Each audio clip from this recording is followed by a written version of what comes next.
Olá, tudo bem com você? Por aqui tá tudo ótimo. E nesse episódio de hoje, eu queria começar compartilhando um ciclo, trecho da palavra que está lá em Provérbios 3, versos 5 e 6, que fala assim: Confia no Senhor de todo o teu coração e não te estribes no teu próprio entendimento, não se apoie no seu próprio entendimento. Reconhece-o, Senhor, em todos os teus caminhos e ele endireitará as tuas veredas. Eu comecei compartilhando esse trecho da palavra hoje, porque a pessoa que está aqui, como muitos de nós, que se você está assistindo esse vídeo, você também passou por esse momento que parou o mundo, que foi a pandemia, ela passou por isso e ela saiu desse momento e vivenciou algo muito forte nesse momento de vida dela. E muito provavelmente ela quis entender o porquê, o que estava acontecendo, né? Provavelmente ela formou uma opinião a respeito das coisas, ela passou por muitas circunstâncias, e quando a gente não se apoia no nosso próprio entendimento, mas permite que Deus esteja à frente e nos diga o que está acontecendo e por quê, fica mais fácil da gente conseguir passar pelas situações. E quem está aqui hoje vai compartilhar sobre esse momento e sobre um pouquinho além, seu testemunho, seu match com Jesus, é minha amiga Juliane. Tudo bem, Ju? Tudo bem, Vanessa, obrigada pelo convite, Obrigada por estar aqui, podendo compartilhar as maravilhas desse Deus, né? isso. Nesse momento.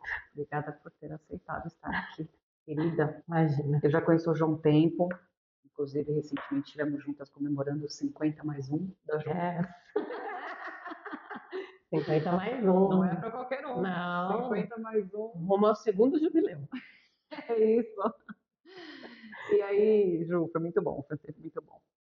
E aí eu queria saber de você como é que foi o seu match com Jesus, e você fica livre para poder contar, se precisa voltar um pouco no tempo, se já for direto para esse encontro, e a partir daí o que aconteceu. Tá bom.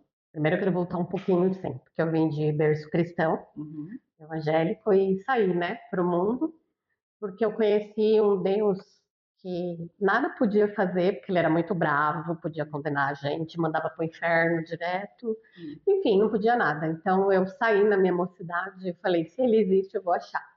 E fiquei procurando aí. Aos 33 anos de idade, né, depois de entrar em algumas portinhas e procurar, 32, 33, eu comecei a ler a Bíblia, né, e aí eu encontrei. Eu encontrei um Deus de verdade, que é amor, que amou tanto que deu seu filho por nós. E aí eu encontrei Jesus, e por onde ele passava não havia condenação por parte dele, né? Ele aceitava o arrependimento, ele dava o perdão às pessoas, ele trazia a cura. Então eu vi que era totalmente diferente. E aí sim eu procurei um local, eu fiz uma aliança com Deus. E Deus foi trabalhando em mim, porque eu era muito encardida. Só que aí é matéria para outra história, né? E aí Deus foi trabalhando gradativamente em mim. E isso foram anos, tá? Às vezes a gente quer que aconteça rápido, assim, mas foram anos. E eu sempre ali, querendo obedecer, e era corrigida e aceitava, mediante a palavra, porque eu digo que eu não levanto bandeira de placa, de nada disso, mas eu levanto a bandeira de Jesus, que existe, de um Deus amoroso também que existe. Bom, e aí veio a pandemia, né? Veio a pandemia, era casada na época, hoje eu sou viúva. Meu marido policial militar, não pôde ficar guardado em casa, ele tinha que sair, né? E eu sou professora, fiquei afastada por conta que eu tinha asma, aquelas coisas. Primeiro que assim, chegou um telefonema, né, dizendo para eu retornar para minha casa às 10 horas da manhã, e a gente não entendia nada, né? E depois comecei a ver e falei, Senhor, Jesus está voltando. Né? A primeira coisa que veio na minha cabeça é que Jesus estava voltando. E aí fiquei em casa. E uma vez por semana, uma vez por mês, eu ia lá nos meus pais, em São Paulo, deixava eles em casa, me, né, equipava toda e saía para fazer as compras para ele. E aí eu fui para lá numa segunda-feira e recebi um telefonema na segunda à noite do meu marido, que ele tinha positivado para Covid. E que o hospital estava chamando para eu fazer o teste. Deixei meu filho lá, na hora me desesperei, eu tenho rinite, sinusite, asma, todos os ites, então tinha acabado de tomar azitromicina, porque eu estava numa crise, né, de sinusite. E aí eu fiquei na dúvida, estou com Covid, não estou com Covid? Na hora que ele falou, eu lembro que minha mãe pediu para não ir, mas eu não tinha como. Primeiro, porque eu ia deixá-lo sozinho. Segundo, o medo de contaminá-los ali. Então eu saí, né? Então, deixei meu filho lá. Na época estava com 7 para 8 anos. E aí, vim para o apartamento, o meu primeiro teste deu negativo, o segundo teste também deu negativo. Foi positiva no terceiro só, porque eu fiquei cuidando dele. Ele foi algumas vezes para o hospital e depois eu tive que interná-lo. Quando eu tive que interná-lo, ele teve uma crise de tosse e falta de ar muito grande. Ele ficou roxo.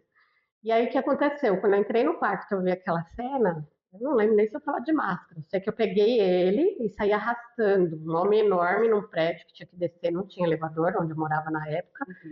Desci arrastando ele, encostando na parede.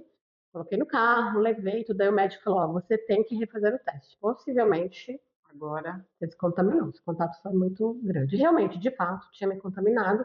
Ele já foi internado. Daqui a pouco ele foi para UTI no segundo dia, porque também já estava avançado. Eu fiquei bem durante uns 4, 5 dias. Aí eu lembro uma manhã que eu levantei e aí começou tudo. Fui para o hospital. Isso, meu filho lá com a minha mãe, né? A gente sumiu da frente dele.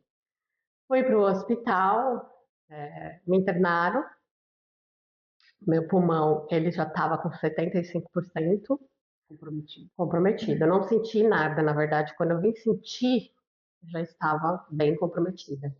Batimentos cardíacos lá em cima, e aí fui para a UTI. Né? E vivi um cenário de guerra. E aí foi o meu match com Jesus. Eu lembro que antes de ir para o hospital, eu fiz uma oração, entreguei minha vida e fui. E ali no hospital, eu fiquei muito consciente. A única coisa que não me atingiu foi a minha consciência. A todo momento eu estava muito consciente, eu via o que acontecia muito, né? O hospital estava em reforma e teve um médico que tirou o tapume depois, assim, abriu mais leito, porque tinha mais máquina, foi abrindo, porque assim, um cenário de guerra. Eu vi uma médica, chorava muito, aí eu fiz assim, eu não aguentava muito falar. Eu estava com aquela máscara maior, 20 litros de oxigênio, fazia o CPAP 6 horas por dia. CPAP? É um outro equipamento. Parece um astronauta que você coloca e ele respira por você. Então, quando ele joga o ar lá, porque a Covid, ela enrijece o seu pulmão. Quando ele joga o ar, o pulmão expande. Aí você vai para o céu e volta. Então, a gente fazia isso, era uma fisioterapia para tentar ajustar os pulmões, né? Fazia 6 horas por dia, intercalava assim, 1h30, 2, 1, dependia quanto eu aguentasse, por conta de dor, de uma série de coisas.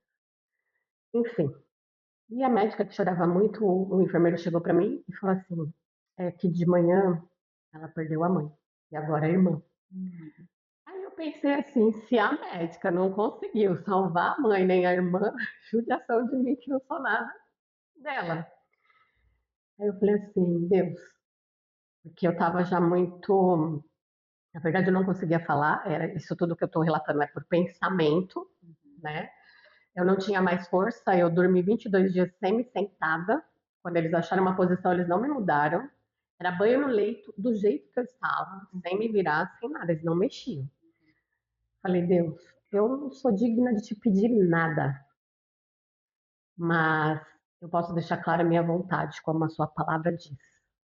Se o Senhor puder, me dar uma chance de voltar a cuidar do meu filho dentro da tua palavra, e eu não quero passar nenhum dia sem falar do teu amor para alguém. Tudo aquilo que no passado eu não fiz, eu gostaria de ter essa oportunidade. E eu lembro, Van, que naquela noite, né, que a gente estava na UTI, a UTI é um leito atrás do outro, onde eu estava, as luzes elas ficavam semi apagadinhas, assim, meia luz, digamos, porque médico o tempo inteiro ali te olhando, né? E eu estava lá, eu olhava, só a única coisa que eu mexia era os olhos, né? Então eu olhava um assim e tal. De repente eu escutei um barulho. E quando eu olhei lá no fundo da UTI, eu vi um pássaro vindo voando. Para mim era um pássaro. Ele voava. De mais ou menos uns 2 metros de comprimento de asa.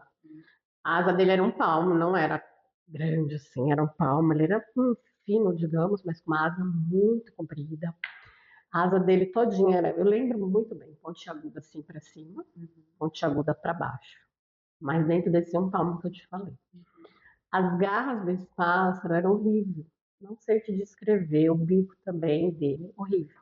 E onde ele passava na UTI, a luz baixava mais ainda, ficava escuro, escuro, escuro. E aí ele pousou no meu leito. Quando ele pousou no meu leito balançou. Eu só lembro que eu pensei, Senhor, sangue de Jesus tem poder. Me ajuda aqui. Eu só pensei isso. Quando eu pensei, eu apaguei, porque eu já estava com uma falta de ar muito grande.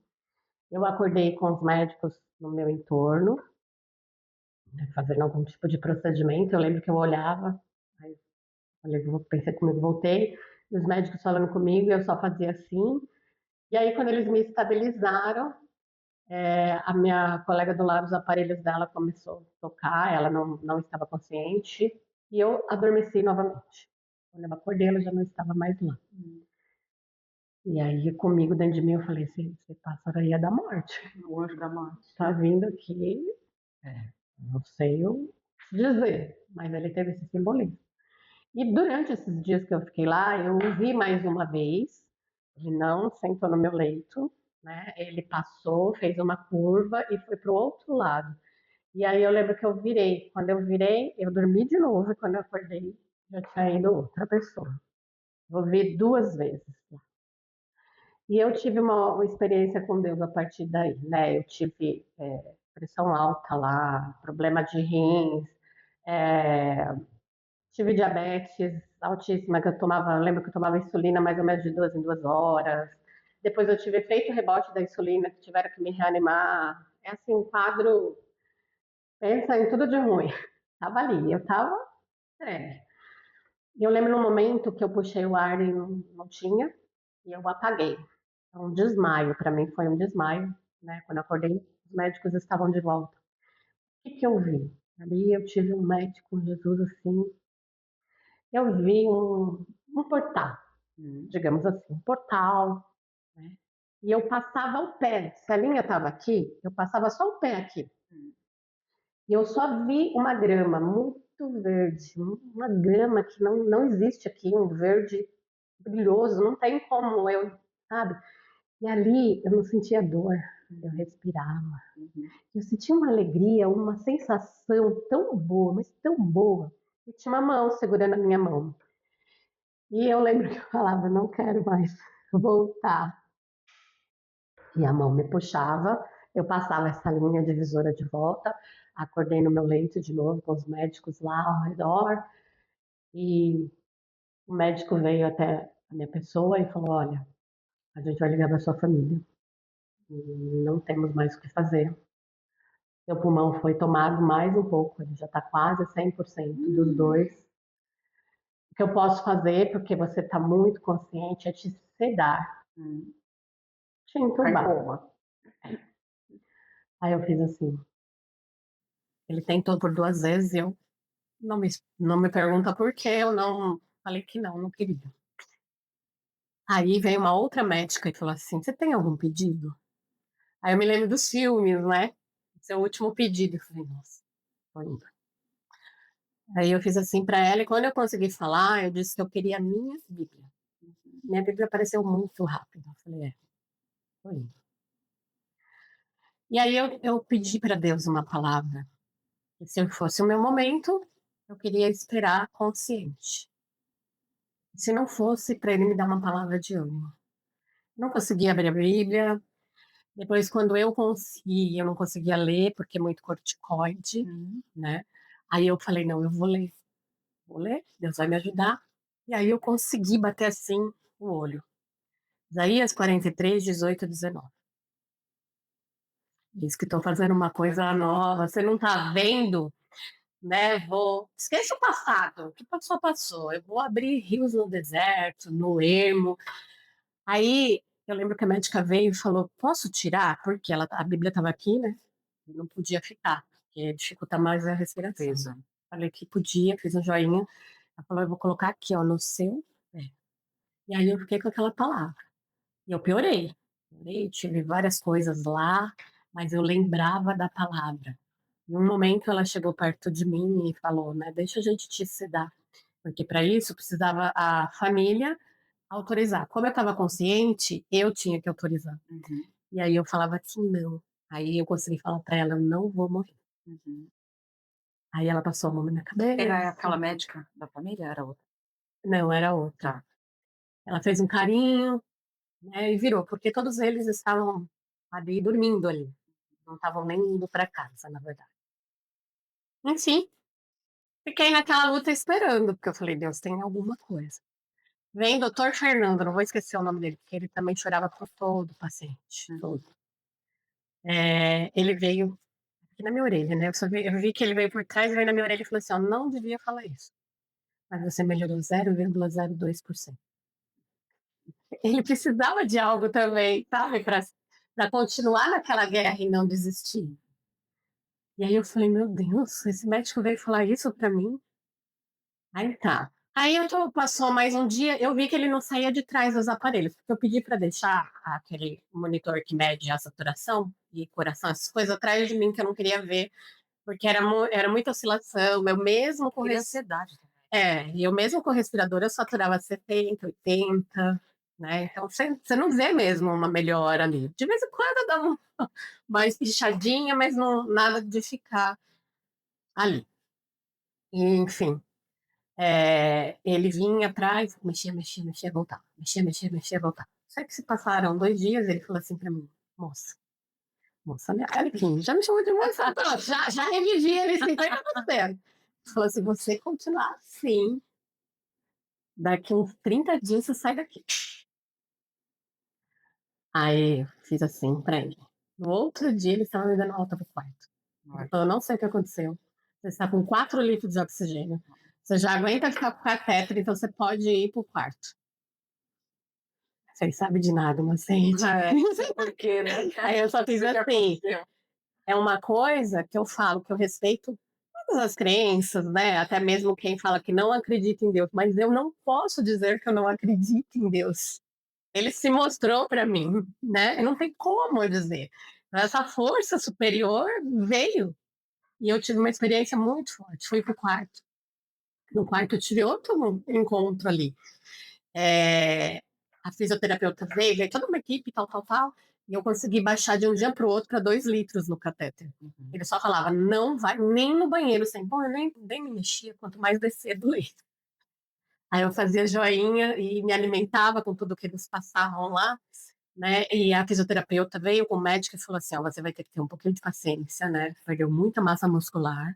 Então, a gente só pode deixar você ir para casa, pelo menos quando você descer do leito para tomar um banho, e tiver uma recuperação pulmonar, que a gente vai ter que ligar os aparelhos lá na sua casa, a gente não sabe se você vai sobreviver sem aparelho, talvez você vai usar pro resto da vida. A lesão dos 2 pulmões eram muito grandes mesmo. Fiz tudo bem, ela falou, talvez você fique com a gente aqui uns 2 meses. Tá bom.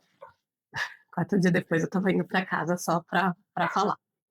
E aí eles eu lembro que aí me deram meu celular, eu coloquei louvor, Creio que Tu És a Cura, da Gabriela Rocha, que eu até mandei para você hoje de manhã. E aí eu deixei o celular aqui e só eu estava ouvindo. Aí eu adormeci ouvindo aquele louvor, só que eu acordava toda hora assustada com a porta abria, uma enfermeira fechava a porta.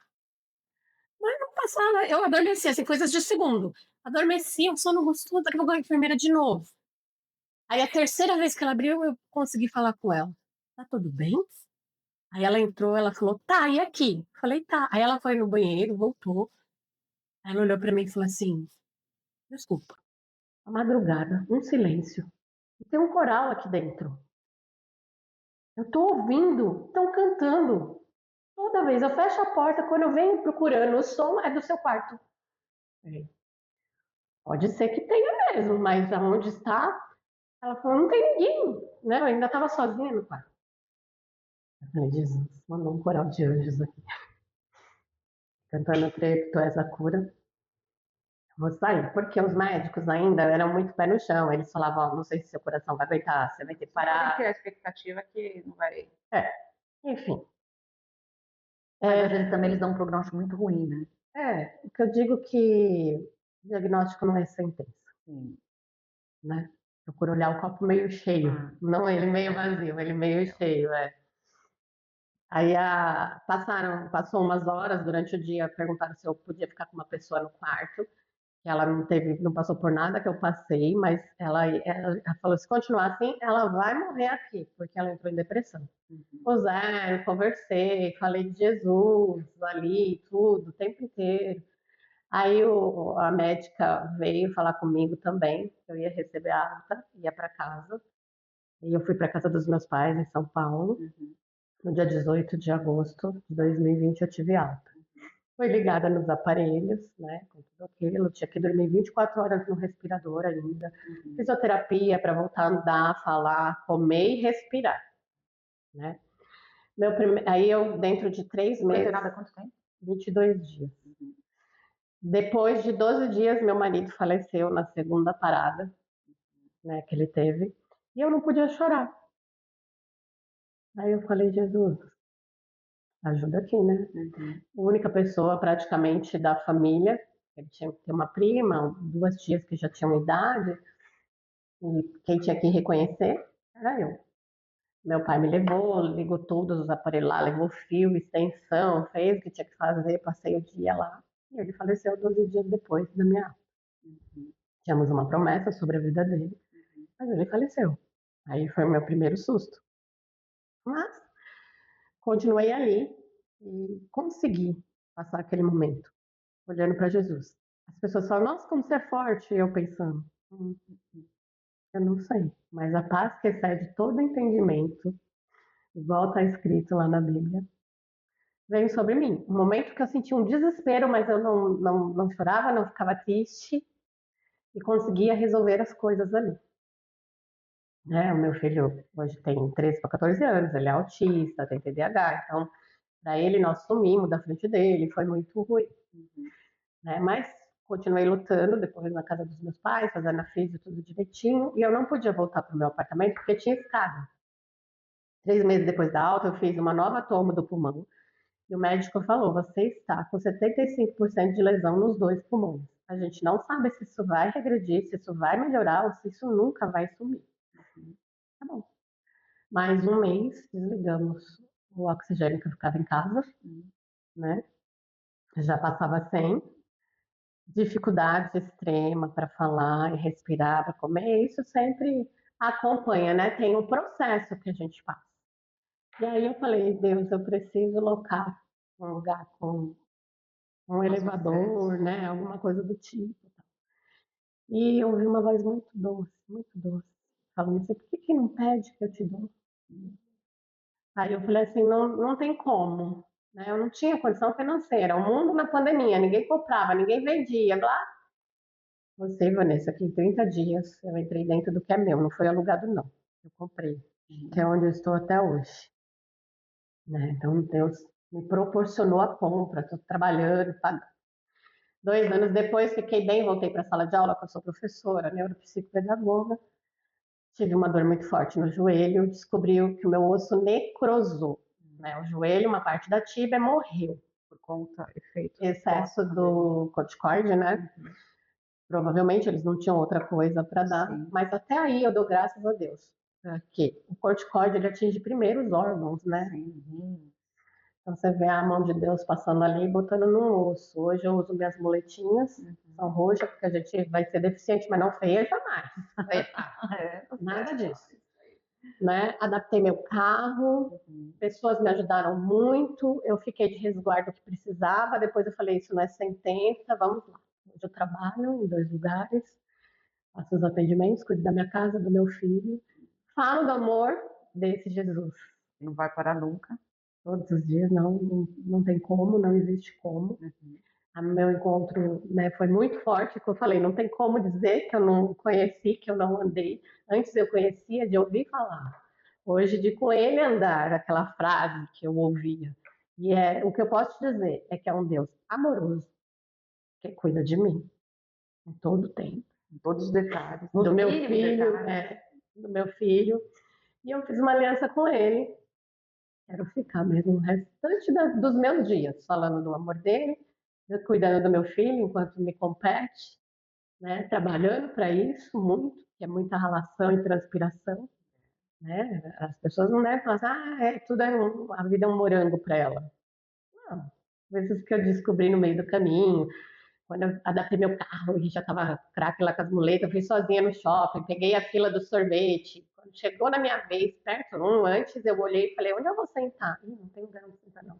Aqui não posso tomar sorvete, sair da fila. São coisas que a gente se depara no dia a dia, que só no dia a dia, e você indo para esse dia a dia. Era legítimo eu ficar na cama chorando em depressão? É uma escolha que você podia Mas eu fazer. falo que na vida a gente tem dois caminhos. Ia adiantar? Não. Ia piorar até a situação do meu filho, da minha família, enfim, de tudo. E eu escolhi viver. Então, hoje eu vou para Recife, eu vou para praia, eu jogo boliche, eu dou um jeito, eu faço uma adaptação e eu dou um jeito, né? Já entrei no mar com as muletas e tudo, o povo vai lá, não sei, eu falei, elas que lutem para não enferrujar. Não, daí quando eu cheguei num nível já, eu falei, ó, leva elas para lá. Meu filho morre de medo, né? Falei, não, mas enfim, eu vou viver os meus dias com excelência. Tenho muito que me consertar, me arrumar ainda, então eu estou aqui para obedecer esse evangelho que eu leio na Bíblia. Uau! É muita emoção falar, né? E eu vejo a mão de Deus em cada detalhe. Inclusive no meu aniversário dos 50, mais um, realmente ia ser um bolinho mesmo ali, mas eu ganhei uma decoração, foi por um espaço, enfim, muitas coisas que Deus faz, que, como eu ouvi também no podcast aqui, milagre não se explica. Se você perguntar como você conseguiu comprar seu apartamento, não consigo te explicar. Eu não. Em 30 dias saiu a matrícula.